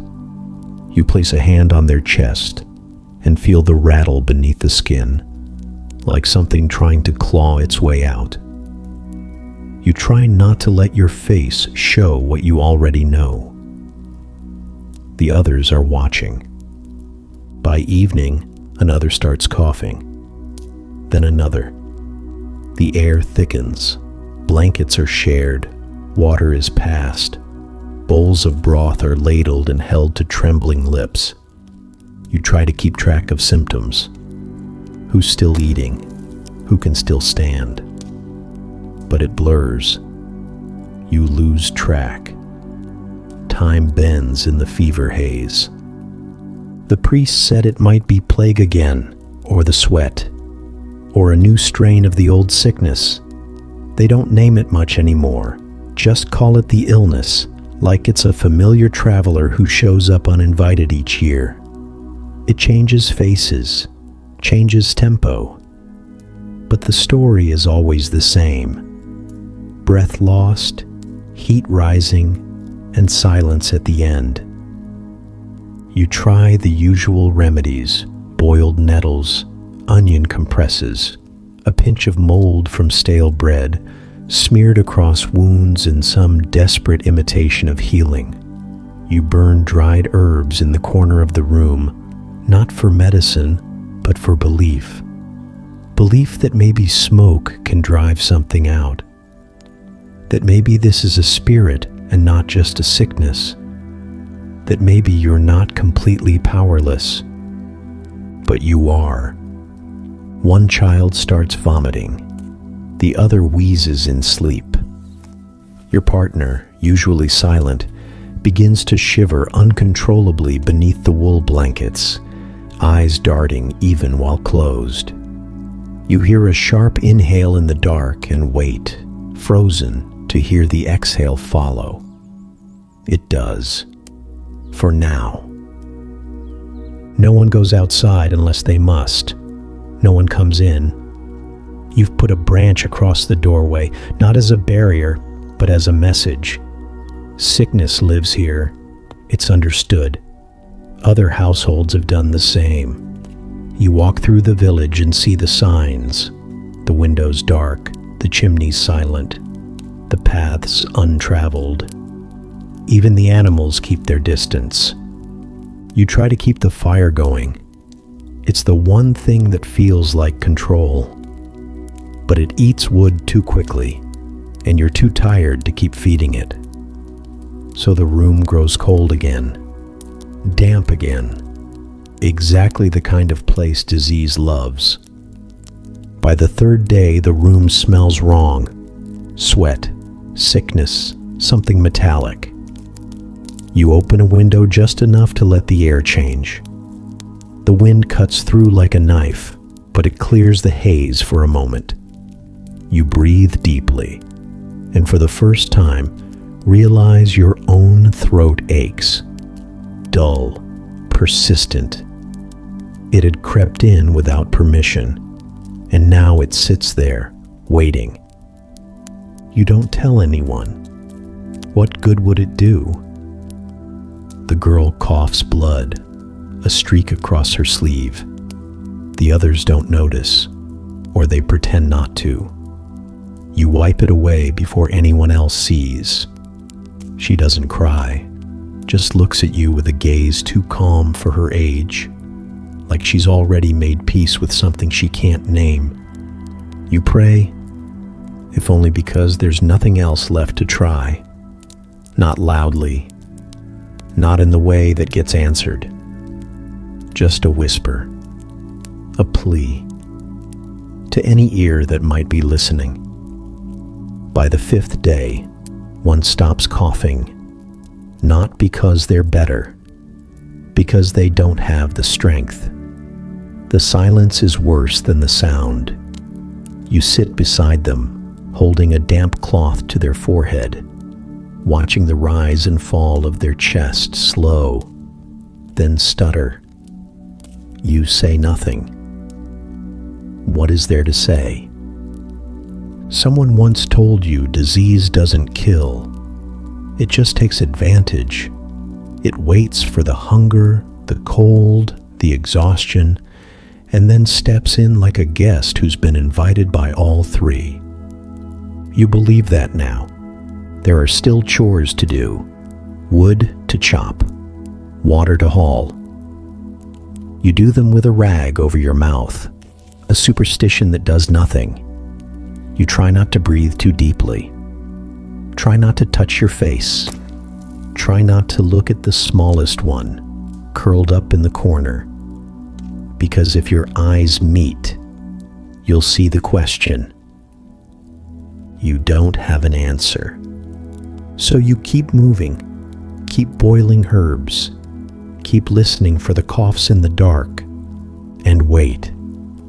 You go because it's Sunday, because you always go, because even in the worst winters, when your knees crack as you kneel and your children's lips are blue from the walk, you still go. Not because you expect warmth, not because you expect mercy, but because there's nowhere else to place the pieces of your fear. And maybe, just maybe, because if God is going to take you, you want Him to at least know your name. The church stands at the edge of the village like a monument to stubbornness. Its stone walls stretch toward a sky that hasn't been blue in weeks. Snow clings to the eaves, icicles like daggers from the roof, and the door groans on its hinges when you push it open. Inside, it's darker than outside, colder too. The stone doesn't hold heat. It traps it, smothers it. The air smells of candle smoke, old wax, and damp wool. You sit on a bench carved long before your time, smooth from the weight of other bodies, generations of them. Suffering doesn't make new faces anymore, just familiar ones, older each time. Around you, the villagers gather in silence, layers of cloaks and scarves, eyes red from wind, not weeping. The children are quiet. They've learned that in the church, voices echo too sharply, and laughter dies too fast. The priest arrives late. His robe is patched, his breath visible. He walks stiffly, like the cold has claimed one hip and is negotiating for the other. His beard is white with frost. His fingers tremble as he opens the book. He doesn't smile. No one expects him to. He begins the prayers, low, steady, ancient words that have outlived every war, every famine, every plague. You mouth them along with him, not because you understand them, but because you've always known them. Like lullabies sung at graves, you try to focus on the promises, on the hope, on the idea that this pain has a purpose, that beyond the cold, beyond the hunger, beyond the shallow graves and stiff limbs, there is something warm waiting, something eternal. But your teeth chatter, and your toes burn, then numb, and the hope feels like a story you once believed in and forgot the ending to. The priest speaks of sin, of repentance, of judgment. His voice echoes through the stone vaults, bouncing off walls that don't listen. He talks of trials as tests, of suffering as purification. But his hands shake so badly he drops the chalice twice, and when he kneels at the altar, you hear his knees pop. You wonder if he believes the things he says, or if he says them because someone has to. The sermon drifts.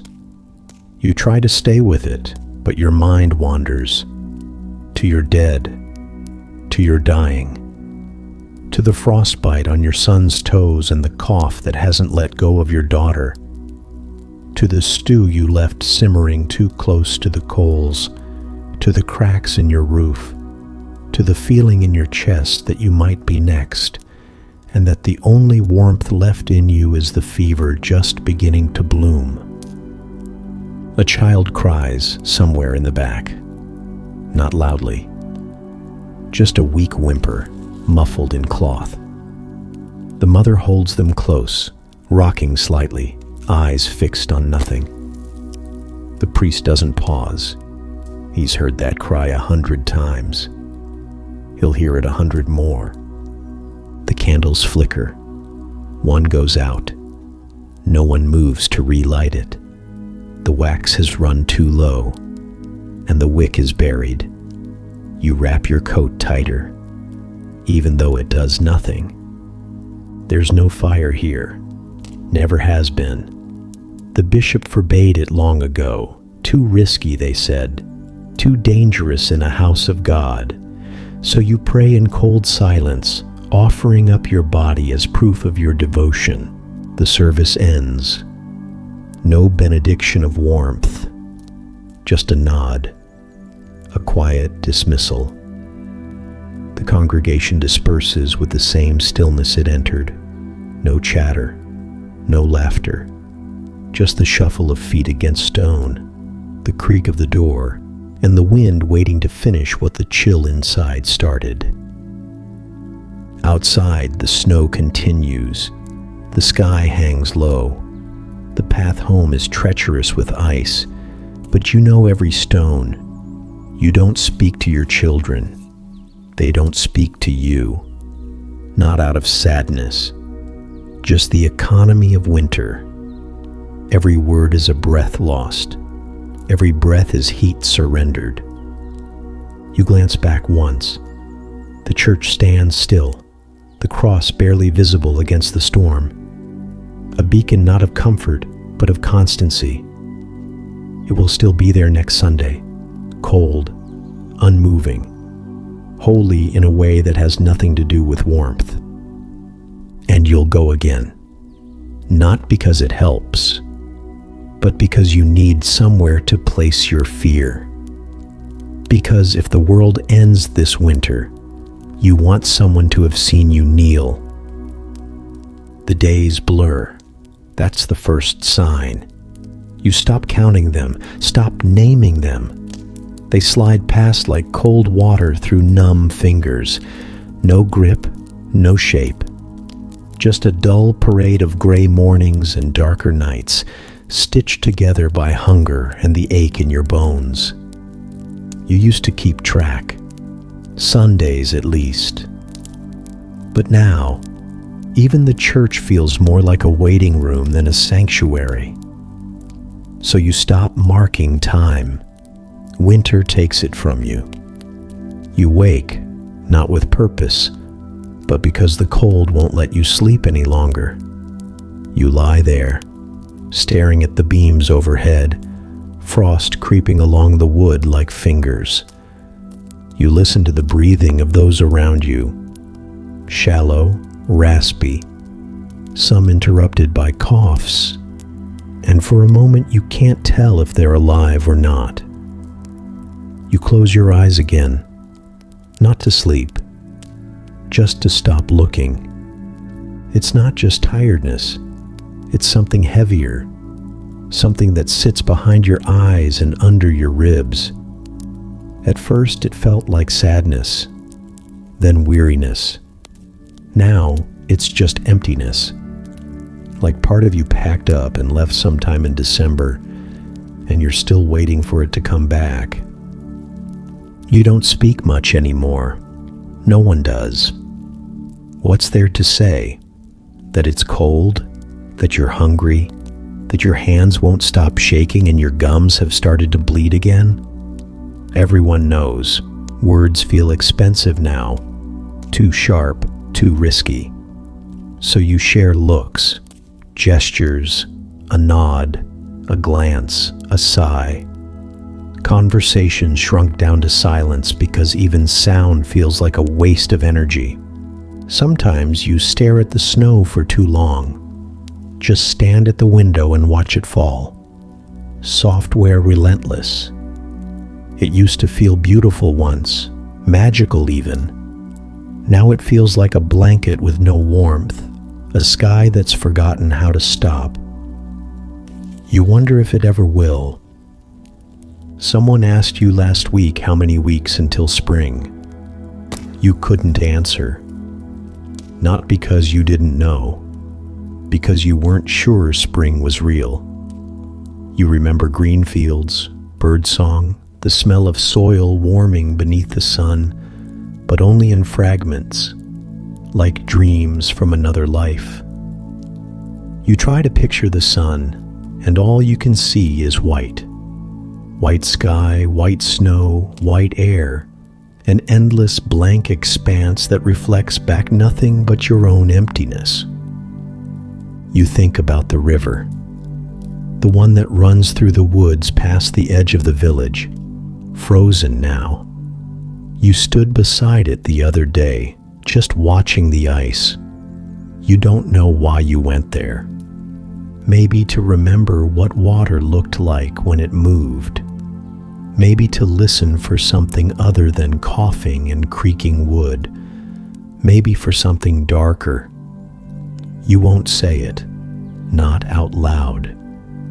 But it sat in the back of your mind like a shadow that had learned your name. It's not just you. You see it in others. The way the baker stares into his empty oven like it insulted him. The way the midwife forgets what she was saying halfway through a sentence. The way children sit still too long, not playing, not sleeping, just still, as if winter touched their minds and told them to hush.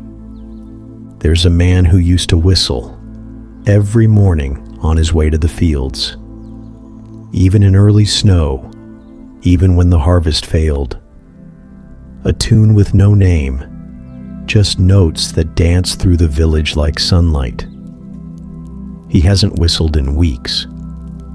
You saw him yesterday standing outside his door, lips moving without sound, like the melody had gone dry inside him. You try to fight it. You sweep the floor, mend a shirt, stir the pot with more effort than needed, just to remind yourself you still can. You hold a child a little longer, not because they need it, but because you do. You hum a lullaby, even though your voice cracks, even though the child is already asleep, even though you forget how it ends. You start praying again, not with words, not even with hope, just with the act itself. A gesture, knees to floor, head bowed, a reminder that you're still here, still trying, still reaching for something beyond the cold, even if your hand comes back empty. Winter doesn't just take the harvest, or the heat, or the people. It takes the parts of you that believed, the pieces that dared to dream beyond survival. It doesn't kill them quickly. It starves them, silences them, buries them beneath layer after layer of ice and repetition until you forget they ever existed. But some small, stubborn part of you keeps going. You don't know why. Maybe because the child beside you still breathes. Maybe because the fire hasn't gone out. Maybe because you once saw a crocus bloom in the snow and you've never quite let go of that image. Maybe because spring is real. Or maybe because you need it to be. The castle looks like salvation from a distance. Perched above the village, all towers and banners and promises. The stone walls rise high, unmoved by snow, untouched by hunger. You used to stare at it as a child, thinking warmth must live there. That inside the fire never dies and the tables never empty. That cold and grief were only for the ones below.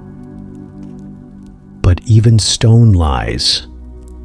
Inside the castle, it's colder than your hut. The walls are thicker, yes, but they don't breathe. They don't trap warmth. They hold the cold like a secret, pulling it deeper with each gust of wind that snakes through the cracks.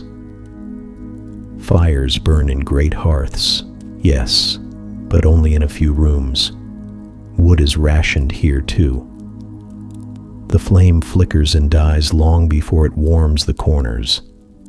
The nobleman wears fur, layers of it, soft, imported, stitched in patterns meant to impress, but his nose is red. His breath clouds the air as he speaks.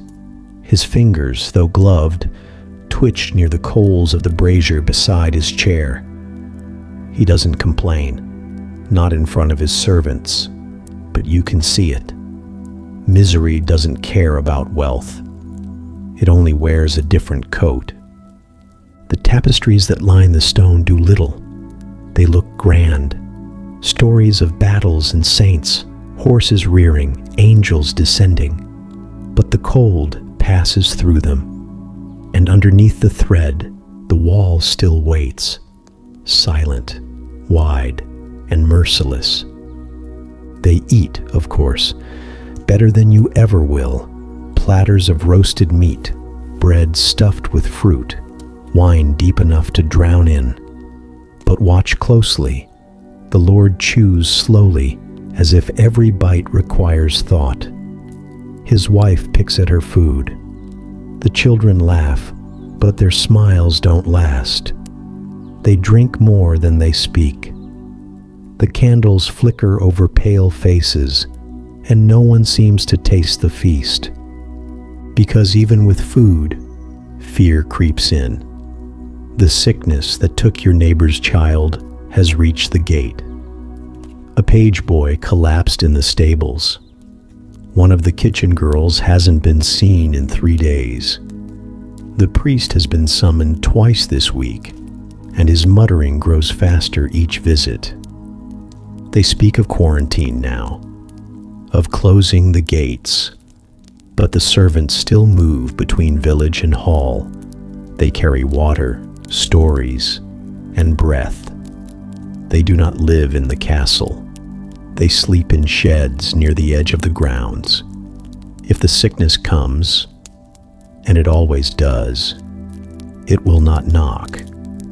It will walk through the front doors, in the folds of a cloak, or on the sleeve of a stable hand. The nobleman knows this.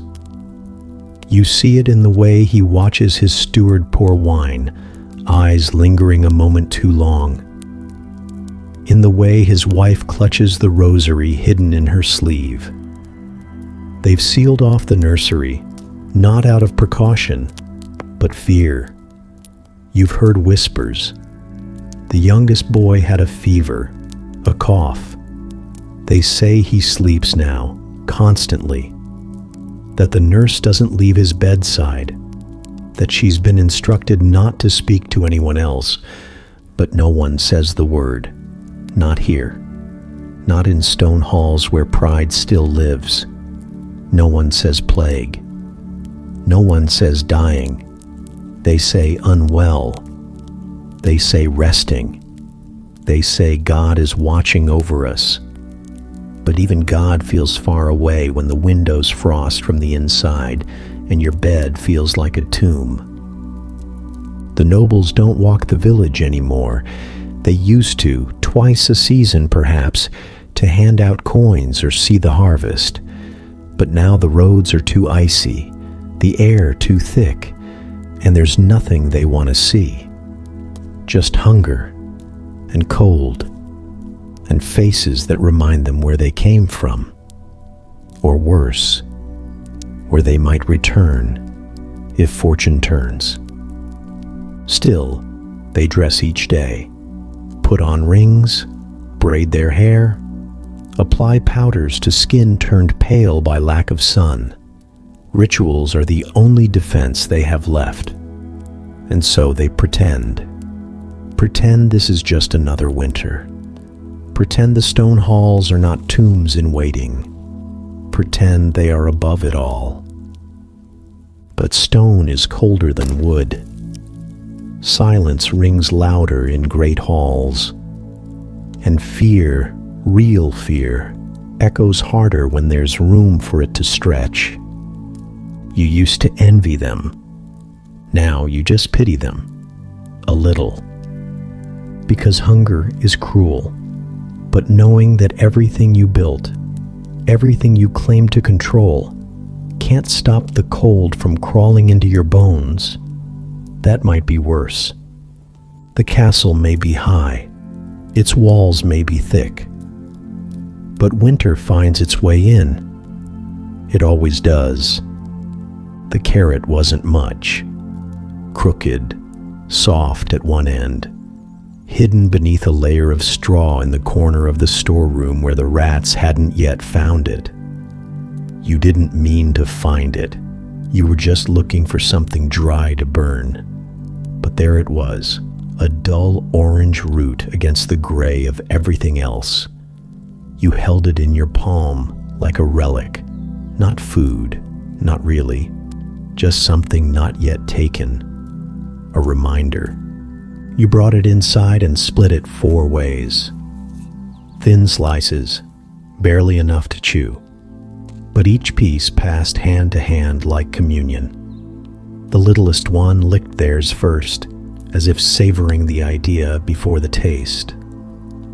And when they finally bit down, they smiled. Just a flicker.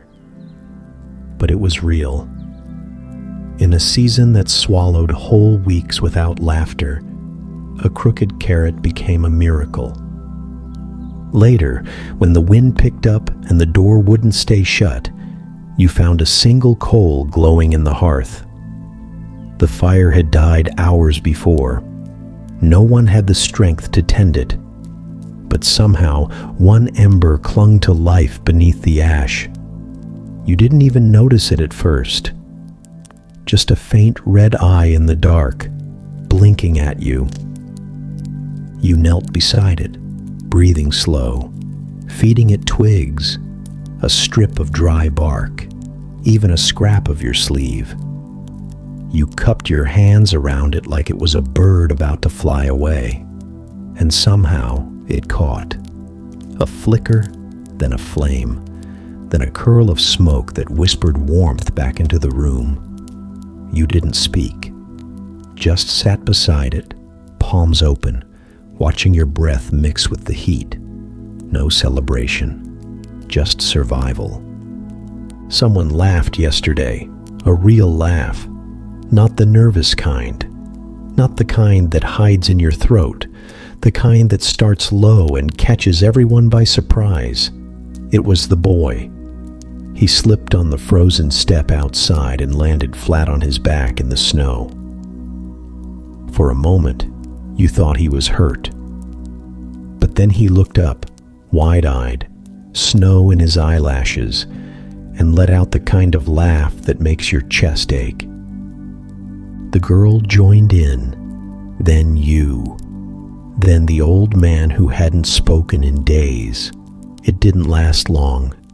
Just enough to feel strange, as if the air had shifted, as if winter forgot itself for a single breath. But when it was over, no one looked away. You sat a little closer that night.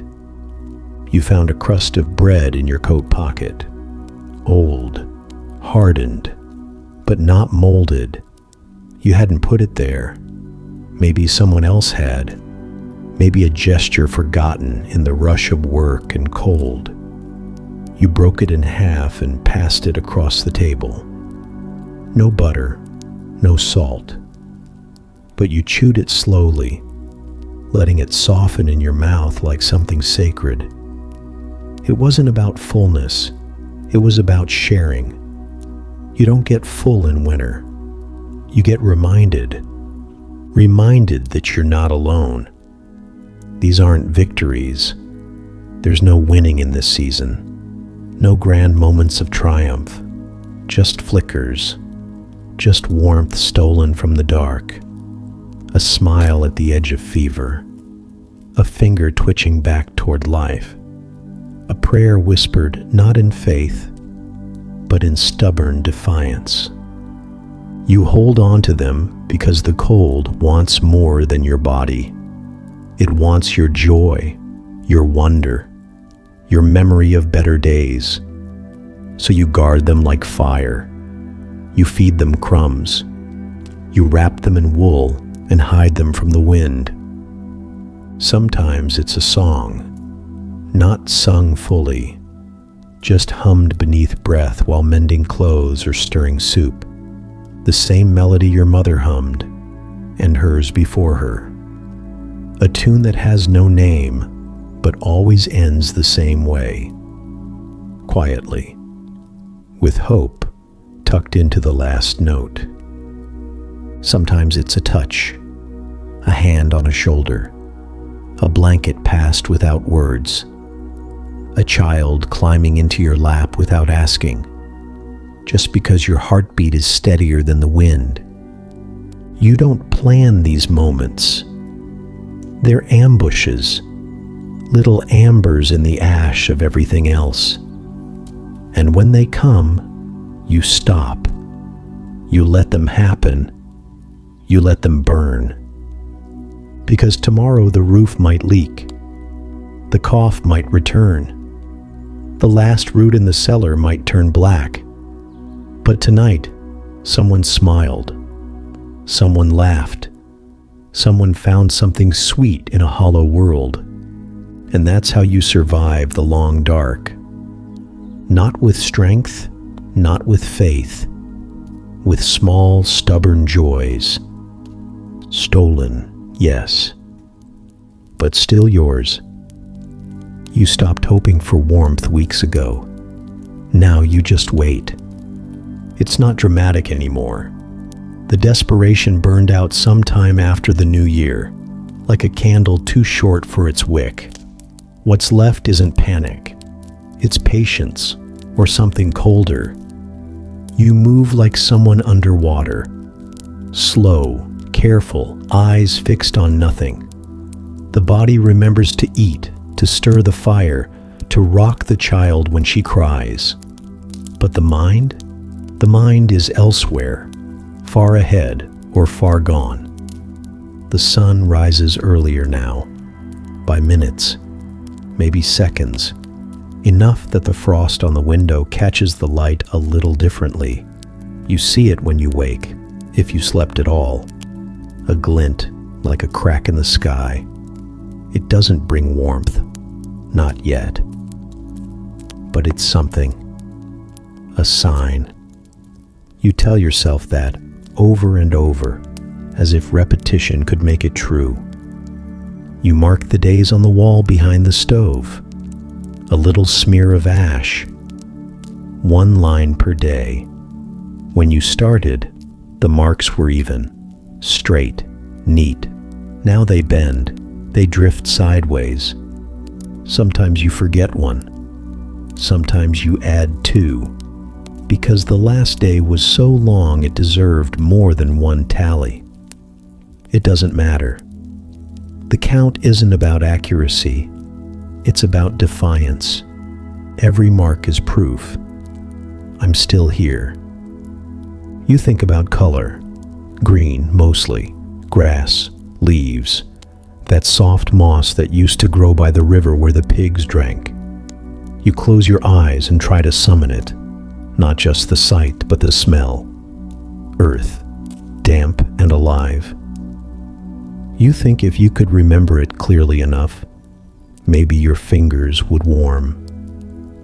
Maybe your breath wouldn't fog in front of you as you whispered to yourself in the dark. There's talk in the village. There always is. Some say the thaw is close. The river ice is thinner. A bird was heard yesterday near the churchyard. Just one, high and quick. But birds lie too. They come back too early sometimes and die on the branches, like fools who believed the world was ready for them.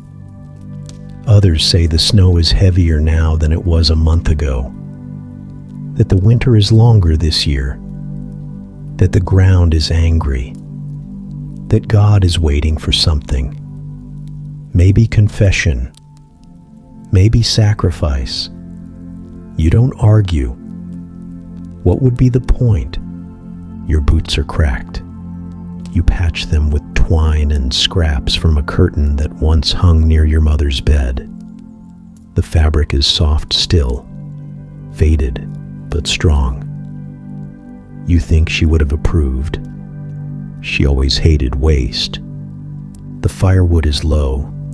You ration what's left. Let the fire go out at night. You sleep close to the others now, tighter than ever.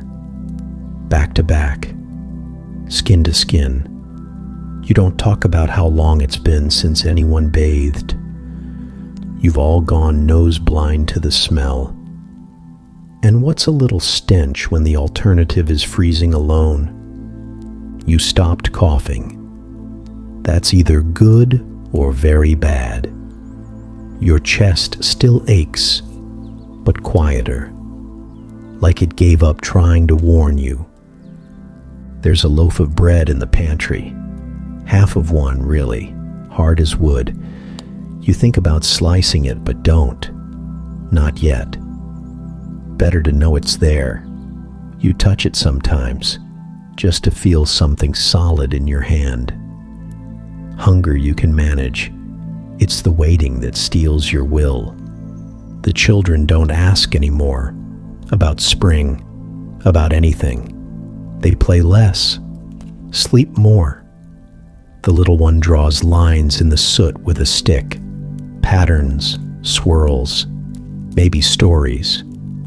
She doesn't speak much, but you think she's telling herself something. Maybe a fable, maybe a future. The dog died last week, quietly, curled in the corner like he was just resting. You didn't bury him. The ground is still stone. You covered him with a cloth and placed him by the wall. He doesn't smell yet. You pray the thaw comes before he does. At night, you dream of rivers, not frozen, flowing, fast, muddy and full of things growing. You wake with the taste of wet air in your mouth. You hold on to it as long as you can. Because winter doesn't just want your life, it wants your memory of anything else. It wants to convince you that warmth was never real, that color was a lie, that you were born into frost and will die inside it, and everything in between was imagined. But every ash mark on the wall says otherwise. Every breath you take, however shallow, however hoarse, is an insult to the silence. Every day you wake, wrap your feet, coax a flame from the coals. That's resistance. You don't fight winter with fire, you fight it with waiting, with days, with the stupid, stubborn belief that tomorrow might thaw, and so you wait. Not with hope, with will. Because spring doesn't need your faith. It just needs you to last. It doesn't happen all at once. Spring doesn't arrive with trumpets or sunshine. It creeps, quiet, unsure. A drip from the eaves that wasn't there yesterday. A patch of mud where snow once ruled. A bird call so soft you think you imagined it until it comes again, then again. Each one a little louder, a little braver. You notice the smell first. Not flowers, not yet, but wet earth, rotting leaves, life, trying. The snow no longer crunches underfoot. It yields, softens. Your boots sink, and for the first time in months, the ground moves beneath you. The air still bites, but less. The wind hasn't forgotten how to hurt, but now it sometimes feels like it's just brushing past instead of cutting through. You don't celebrate. No one does. You don't have the strength for joy. You just pause in the doorway at the edge of a field, on the steps of the chapel, still blackened from the candles that burned too low. And you breathe, deep, like you're testing whether your lungs can still remember something other than cold. The dead are still with you. Some never left. You buried who you could. The rest you remember, in a glance. A scarf, a dent in the straw mattress where no one sleeps anymore. You don't speak of them often, but you think of them constantly. You survived, they didn't. And that isn't triumph, that's burden. Your joints still ache, your fingers still split if you move too fast. The coughing never really stopped, just faded into something dull and familiar. Hunger loosened its grip, but it left marks. Your belly flinches when there's too much food now, like it doesn't trust good things anymore. But you're here, so you begin again. You plant. Seeds saved, traded, stolen. You press them into thawed dirt with hands that don't shake quite as much. The soil is soft, rich even. You tell yourself the rot helped, that death at the very least fed something. The rows aren't straight. You don't care. Things that grow don't ask for symmetry. They just ask for time. The children run again, not far, not fast, but they laugh when they fall in the mud. They hold worms like treasure. They stare at buds on branches like they're watching a miracle unfold. Maybe they are. You don't tell them how close it was, how thin the line between now and never was drawn this time. But you will. Someday. You'll pass it on. The story of the year the snow didn't stop, of the fire that refused to light, of the bread that wasn't enough and the nights that didn't end. You'll tell them what cold really means. Not frost on a window, not a missed glove or a shiver in church. Real cold. Cold that thinks. Cold that waits. Cold that doesn't just take your warmth. It takes your will. They'll listen. Or they won't. That's how it goes. Each generation convinced the warnings were meant for someone else, until the frost comes again. But even if they laugh, even if they roll their eyes and chase the sun instead, your voice will stay in them, like an ember under ash, waiting. You tidy the house. The one-room hut you cursed all winter now feels like a shelter again. You patch the roof with leftover straw. You scrub the soot from the walls. You open the window fully for the first time and let the air in, even if it still carries a chill. Let it in. Let it all in. The cold, the thaw, the silence, and the song. Let it remind you that you're alive. You don't feel strong, just scraped clean, like something used up and repurposed. But maybe that's what surviving means. Not victory, not glory, just being here, with stories to tell, scars to show, and enough breath left to plant another row. The village stirs. The bell tolls again, not for mourning, but for the market. Chickens squawk, carts rattle. A baby cries, not from hunger, but because it's tired and the world is loud again. Normal returns in pieces. You gather them slowly, like memory, like hope. You survived the cold century. It will live in you forever, in your bones, in your gait, in the way you hoard matches even when the weather turns, in the way you pause before wasting a crust of bread, in the way you touch every shoulder as you pass, just to be sure it's warm. It doesn't leave you. But it doesn't have to define you either. You lived. And now, the earth turns soft beneath your feet. The sky clears. And somewhere in the thaw, life starts again.